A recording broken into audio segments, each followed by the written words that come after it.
Welcome back to my channel knowledgeable brain. और आज हम इस वीडियो में समझने वाले हैं अरुण कोलटकर की पोयम द बस के बारे में। तो चलिए बिना टाइम वेस्ट करे वीडियो की शुरुआत करते हैं। पहले बात करते हैं अरुण कोलटकर की। वो एक फेमस इंडियन राइटर थे, एक पोएट थे जो कि मराठी और इंग्लिश में लिखा करते थे।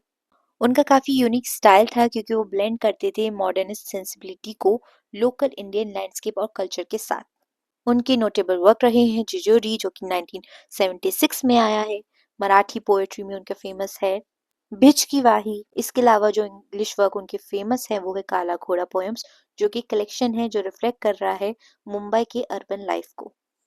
दोस्तों, अरुण का जो स्टाइल और थीम थी उसमें वो urban and rural life, irony, humour, visual poetry का यूज किया करते थे। उन्हें साहित्य अकेडमी अवार्ड भी मिला है चिचोरी के लिए।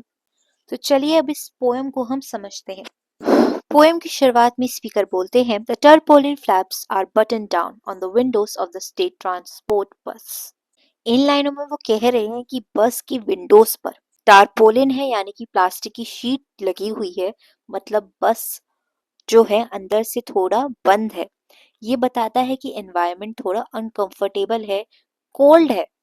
आगे कहते हैं all the way up to the Jejuri, यानी कि बस का सफर जिजोरी तक का है, जो एक पिलग्रिमेज टाउन है, कोई पवित्र स्थान है, कोई टेम्पल है, जो इस जर्नी का डेस्टिनेशन है। वहां पे ये बस जा रही है। आगे स्पीकर कहते हैं, A cold wind keeps whipping and slapping a corner of tarpaulin at your elbow, यानी कि ठंडी हवा लग रही है और जो प्लास्टिक की शीट है वो एल्बो पे बार बार हिट कर रही है। ये जो डिस्कम्फर्ट है ये उस सफर का एक रियल फील दिखाता है, जो एम्फेसाइज कर रहा है एक फिजिकल डिस्कम्फर्ट है उस सफर के दौरान। आगे स्पीकर कहते हैं, you look down to the roaring road, you search for signs of day break in what a little light spills out of a bus. इन लाइनों में वो कह रहे हैं कि रोड को देखते हुए और सुबह की लाइट ढूंढते हुए जो बस की छोटी लाइट के होल से आ रही है। ये पोएट का इंट्रोस्पेक्शन दिखाता है कि अंदर से सोचना और ऑब्जर्व करना।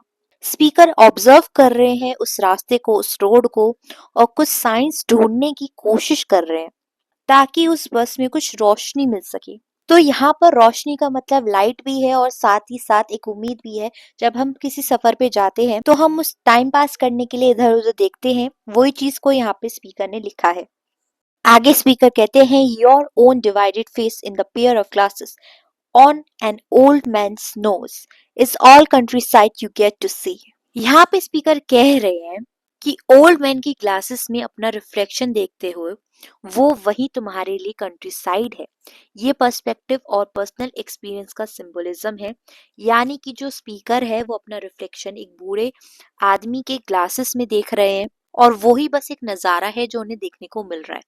ये चीज सिंबलाइज करती है सब्जेक्टिव एक्सपीरियंस को और लिमिटेड परसेप्शन को। आगे स्पीकर बोलते हैं, you seem to move continuously forward toward a destination just beyond the cast mark beyond his elbows. यहाँ वो कह रहे हैं तुम बस में आगे बढ़ रहे हो, पर फोकस डेस्टिनेशन के साथ साथ ओल्ड मैन के कास्ट मार्क पे भी है। ये ट्रेडिशन ऑफ फेथ को सचली हिंट कर रहा है, यानी कि फिजिकली तो तुम मूव कर रहे हो क्योंकि बस जो है वो चल रही है, लेकिन तुम्हारा सारा ध्यान जो है उस बूढ़े आदमी पर है। जो सजेस्ट कर रही है ये लाइन स्पिरिचुअल और सोशल ऑब्जर्वेशन को, जो उस ट्रेवल के अलग है। आगे स्पीकर कहते हैं, outside the sun has risen quietly, it aims through an eyelet in the tarpaulin and shoots at the old man's glasses.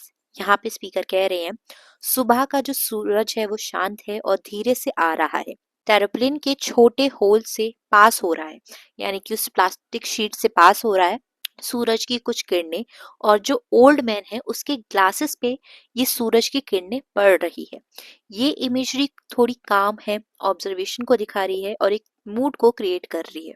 आगे स्पीकर कहते हैं, a sort of sunbeam comes to rest gently against the driver's right temple. The bus seems to change direction. इन लाइनों में speaker कह रहे हैं कि सूरज की लाइट ड्राइवर पे भी पड़ती है और बस का जो डायरेक्शन है वो सटली चेंज होता है।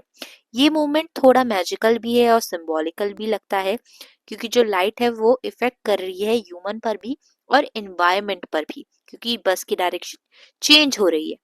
आगे स्पीकर कहते हैं, at the end of bumpy ride with your own face on the either side, when you get off the bus, you don't step inside the old man's head. इन लाइनों में speaker कह रहे हैं कि सफर अब खत्म होता है, बस से उतरते हैं वो, पर तुम कभी ओल्ड मैन के थॉट्स या फीलिंग्स में नहीं घुसते। ये ह्यूमन एलियनेशन और सब्जेक्टिव परसेप्शन को हाईलाइट कर रहा है। यहाँ पे स्पीकर बेसिकली ये कहना चाह रहे हुए हैं कि हर एक आदमी अलग होता है और तुम जो है लोगों से थोड़ी दूरियां ही बनाते हो, तुम लोगों के दिमाग में घुस के नहीं देखते कि उनके दिमाग में क्या चल रहा है। तुम अपने रास्ते चले जाते हो और वो अपने रास्ते। चलिए दोस्तों, अब बात करते हैं लिटरेरी डिवाइस की जो इस पोएम में हमें देखने को मिली है। पहला है imagery, example a cold wind keeps weeping, या फिर सॉर्ट ऑफ सनबीम। यहाँ पर ये जो लाइंस हैं इस जर्नी को एक रियल फील दे रही है, साथ ही सिंबोलिज्म को भी देखने को मिला है। ओल्ड मैंस कास्ट मार्क जो है ट्रेडिशन और रिलीजन को दिखाता है। ग्लास रिफ्लेक्शन सेल्फ परसेप्शन को दिखाता है, और जो बस है वो जिंदगी की जर्नी को दिखाता है। यहाँ पर पर्सोनिफिकेशन का भी यूज किया गया है। सनबीम को ह्यूमन क्वालिटीज दी गई है, बस जो है अपनी डायरेक्शन चेंज कर रही है सनबीम की वजह से। साथ ही इस पोएम में फ्री वर्स का यूज किया गया है, कोई फिक्स राइमिंग स्कीम नहीं है। कॉन्ट्रास्ट देखने को मिला है फिजिकल प्रेजेंस वर्सेस मेंटल और इमोशनल डिस्टेंस का। मेटाफॉर जो है बस जर्नी जो है लाइफ की जर्नी को दिखाती है। इस पोएम की जो टोन है, जो मूड है, वो रिफ्लेक्टिव, ऑब्जर्वेशनल और स्लाइटली डिटैच्ड है। पोएम के ओवरऑल समरी को समझते हैं। पोएम में एक बस की यात्रा दिखाई गई है जो एक सेक्रेट प्लेस तक जा रही है। पोएट ने फिजिकल डिस्कम्फर्ट, ठंडी हवा और लिमिटेड विजिबिलिटी का भी यूज किया है जो ह्यूमन परसेप्शन और इंट्रोस्पेक्शन को दिखाती है। स्पीकर मेनली अपने पर्सपेक्टिव से चीजें देख रहा है। ओल्ड मैन के ग्लासेस में अपनी रिफ्लेक्शन, कास्ट मार्क और लाइट के छोटे छोटे मूवमेंट्स। पोएम का कोर आइडिया ये है कि हम फिजिकली किसी के साथ हो सकते हैं पर उनकी मेंटल या स्पिरिचुअल वर्ल्ड में कभी भी हम फुल्ली नहीं घुस सकते। ये एक कंटेम्पलेटिव और रिफ्लेक्टिव मोड क्रिएट कर रही है। तो आई होप आपको ये वीडियो समझ में आ गई हो, और वीडियो सीखने के लिए चैनल को सब्सक्राइब करें। Thank you for watching.